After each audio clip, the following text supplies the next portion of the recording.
శోభనం జరిగిందంటే నీకు అసలు చెయ్యే ఉండదు, నరికి పారేస్తాను. చెప్పింది చెయ్యి.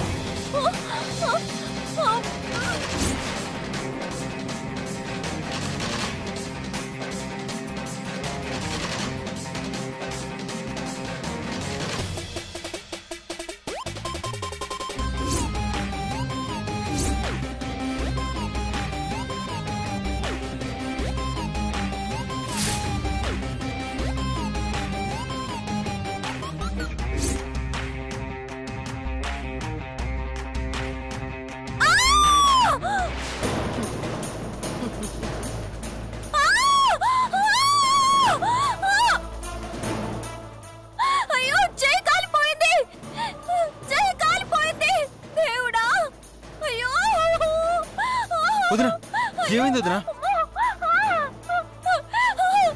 చెయ్యి మీద మరుగుతున్న పాలు పడ్డాయి,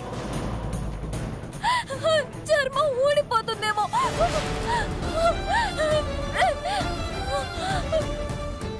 సమయానికి హాస్పిటల్ కి తీసుకెళ్ళడానికి మీ అన్నయ్య కూడా ఊర్లో లేరు. ఇంట్లో ఆయింట్మెంట్ ఉంది వదినా, రాస్తే తగ్గిపోతుంది. నా వల్ల కాదు బాబాయ్, అర్జెంటుగా నన్ను హాస్పిటల్ కి తీసుకెళ్ళు.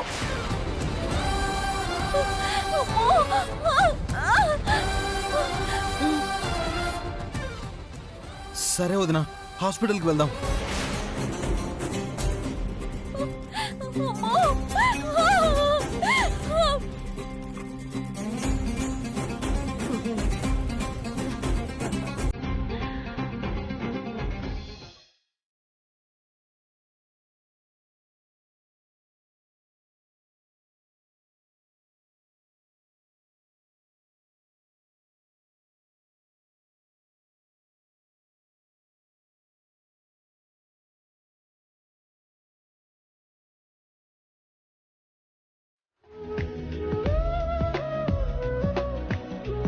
ఇదేంటి, సడన్ గా నిద్ర లేచి నా దగ్గరకు వచ్చాడు?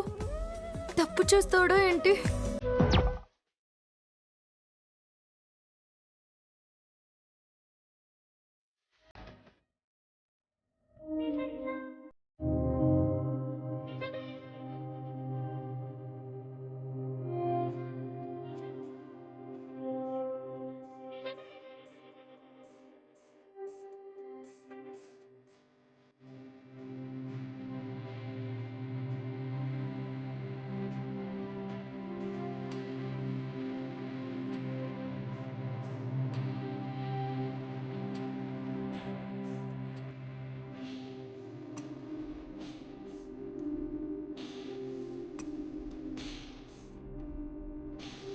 పర్వాలేదే, ఈ రాముడు మంచి బాలుడే.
మామ నిజంగా మంచివాడే.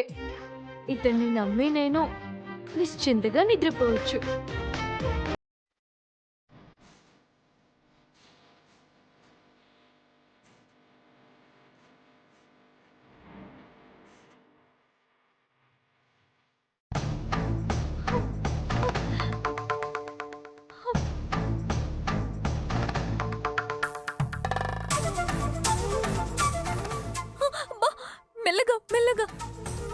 చెయ్యి బాగా కాలింది.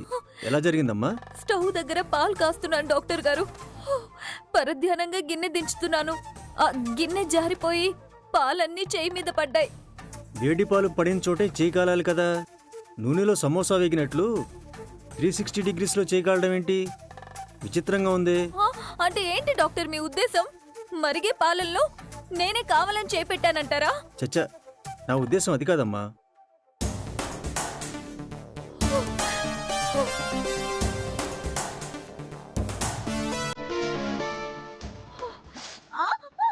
ఏం కాదమ్మా.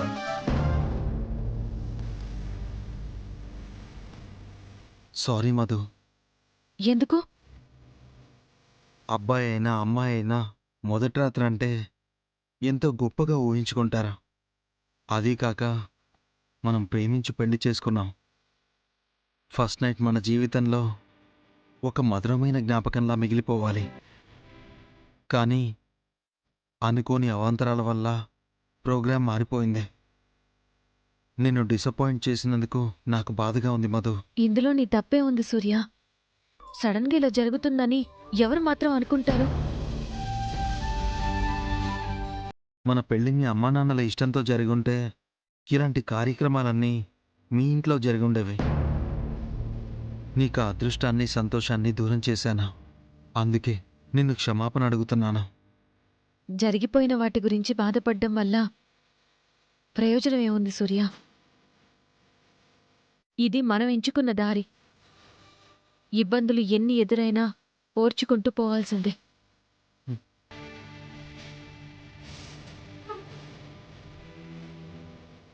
సూర్య!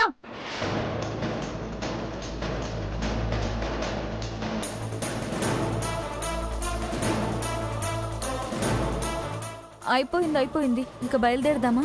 సరే వదినా. అక్క, ఇప్పుడెలా ఉంది? బాధ భరించలేకపోతున్నాను.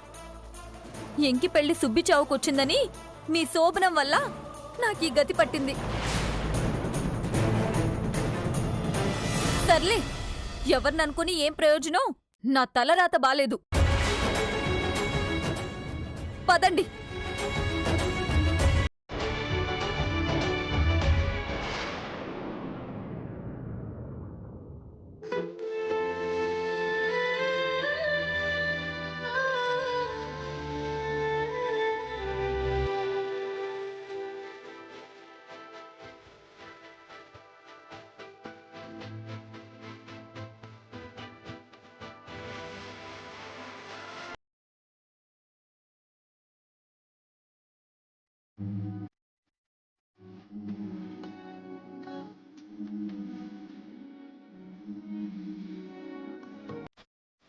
పిన్ని మాటలకు ఎదురు చెప్పలేక అలా ప్రవర్తిస్తున్నాడు, కానీ నా భర్త నిజంగానే శ్రీరామచంద్రుడు.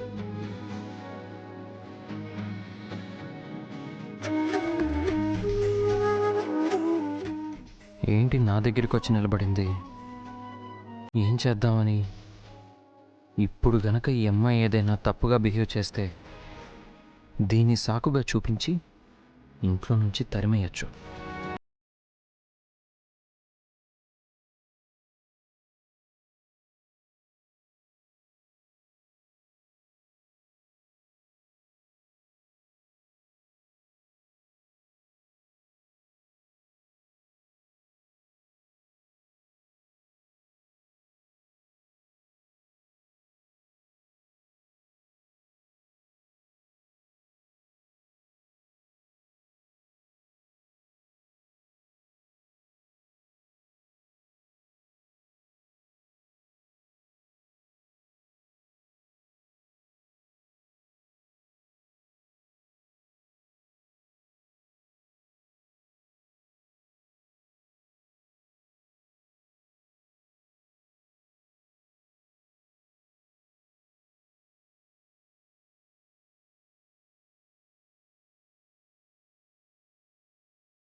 ఈ టైంలో ఎవరు?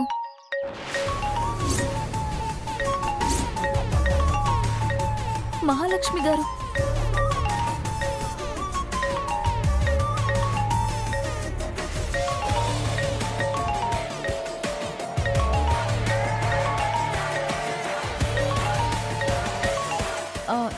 నమస్తే మేడం, చెప్పండి. చెప్పాల్సింది నేను కాదు, నువ్వే. అక్కడ పరిస్థితి ఏంటి? చెయ్యి బాగా కాలిపోయింది మేడం. అక్కడక్కడ కొంచెం చర్మం కూడా లేచిపోయింది. నేను అడుగుతున్నది నీ చేతికైన గాయం గురించి కాదు. రాత్రక్కడ ఏం పొరపాటు జరగలేదుగా? ఐ మీన్, మధు విషయంలో తప్పేం జరగలేదుగా?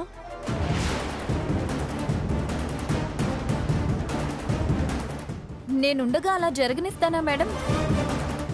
వాళ్ళకి మొదటి రాత్రి జరగలేదు. అప్పుడే సంబరపడిపోకు. నేను అనుకున్నది జరిగేంత వరకు నీ డ్యూటీ నువ్వు సక్రమంగా చెయ్యాలి. ప్రతిరోజు ప్రతి క్షణం నువ్వు అలర్ట్గా ఉండాలి. ఇక మీదట రోజు నీకు ఇదే పని. అంటే ప్రతిరోజు మరుగుతున్న పాలల్లో చేపెట్టాలా? అవసరమైతే తల కూడా పెట్టాలి.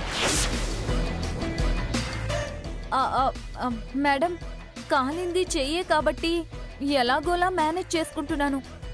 తలే కాలిపోతే గూడచారి పని చేయడం కష్టం కదా మేడం. నువ్వు బుర్ర వాడితే చాలు, ఏది కాల్చుకోవాల్సిన అవసరం రాదు.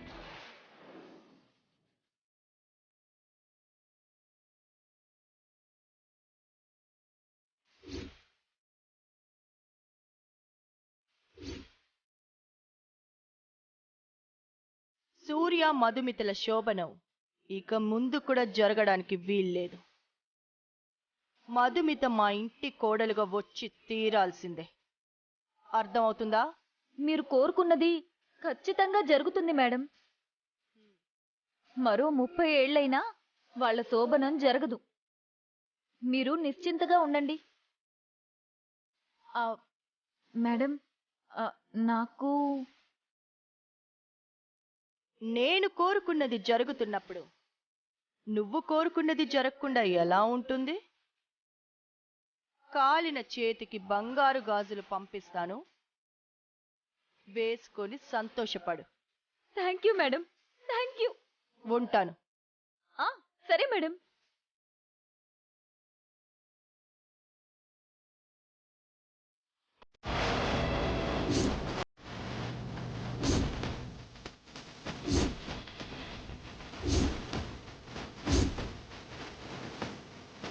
ఇదేంటి ఇప్పుడొచ్చింది? కొంపదీసి నేను జలజతో మాట్లాడేది వినలేదు కదా? ఏంటత్తా పొద్దు పొద్దునే ఫోన్లో సీక్రెట్గా మాట్లాడుతున్నావు? ఎవరికో ఫోన్ చేసి ప్యాన్ చేసినట్టున్నావు. అమ్మయ్యా, అయితే ఇది నా మాటలు వినలేదన్నమాట. బుద్ధి లేకుండా మాట్లాడుకో. నాకు 10 వ్యాపారాలున్నాయి. ప్రతిరోజు నేను 100 మందితో మాట్లాడాల్సి ఉంటుంది. ఆఫీసు వ్యవహారాలు అయితే ఇంత చాటుగా వచ్చి మాట్లాడాల్సిన అవసరం ఏముంటుంది? అది కాక మీ ఫేస్ ఎక్స్ప్రెషన్స్ చూస్తుంటే ఏదో కుట్ర చేస్తున్నట్టే అనిపిస్తుంది. అయినా మీరేం చేసుకుంటే నాకెందుకులే అత్తయ్యా. ఆగో!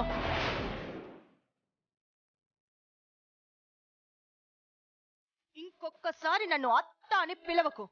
మీ అబ్బాయి ఏమో మిమ్మల్ని పేరు పెట్టి పిలవద్దు అంటాడు, మీరేమో అత్త అని పిలవద్దంటారు. ఏ మనుషులో ఏంటో. అబ్బా, ఒకటే ఒళ్ళు నొప్పులు. ఇలా అయితే కష్టమే.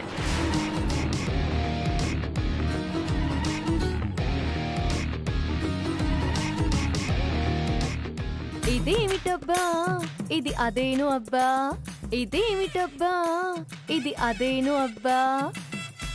ఏంటి సీత, ఫేస్ అంతా డల్గా ఉంది, కళ్ళు ఎర్రబడ్డట్టున్నాయి, రాత్రంతా నిద్రలేదా?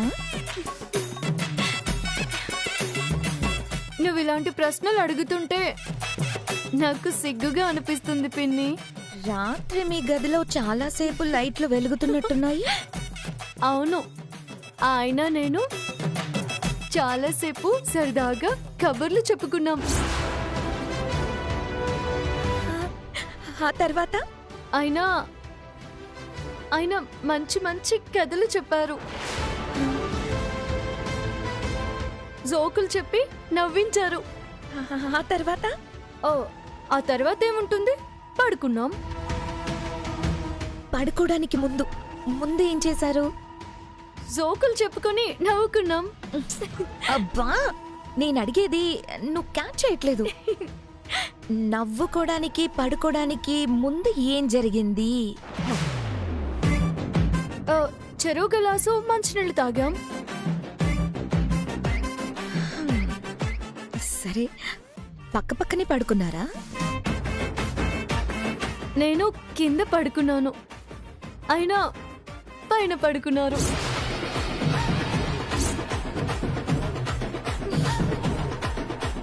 అబ్బా అబ్బా, ఏంటి పిన్ని మీ ప్రశ్నలు? చెప్పడానికి సిగ్గేస్తుంది.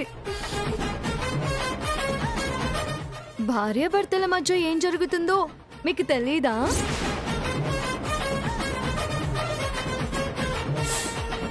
అబ్బా, ఒళ్ళంతా ఒకటే నొప్పులు. అర్జెంటుగా వేడి నీళ్లతో స్నానం చేస్తేనే గాని ఈ నొప్పులు తగ్గేటట్టు లేవు. వెళ్ళి స్నానం చేసి వస్తాను.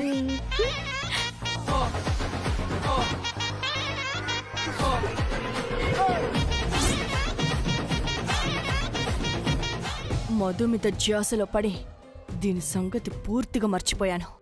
రాత్రి రామ్ దీని మాయలో పడి దాని వలలో పడిపోయాడా? రామ్! రేయ్ రామ్!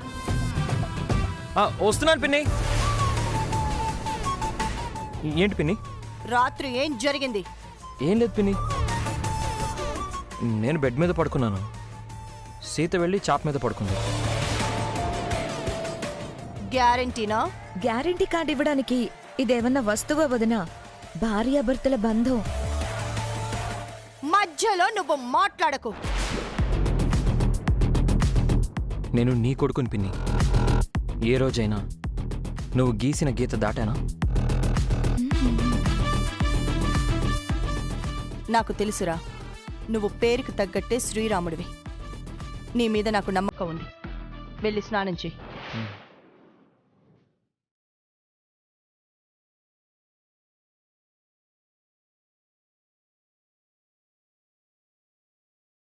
ఈ సీతతో ఎప్పటికైనా ప్రమాదమే. దీన్ని త్వరగా ఇంట్లో నుంచి బయటికి పంపించేయాలి. ఆలస్యం చేశానంటే శాశ్వతంగా ఇక్కడే తిష్ట వేస్తుంది.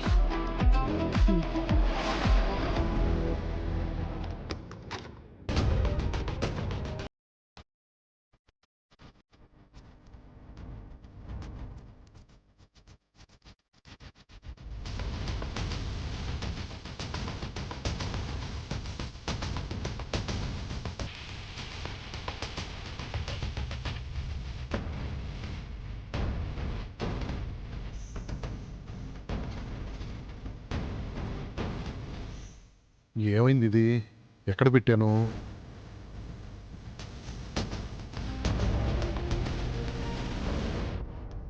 ఏంటండి వెతుకుతున్నారు?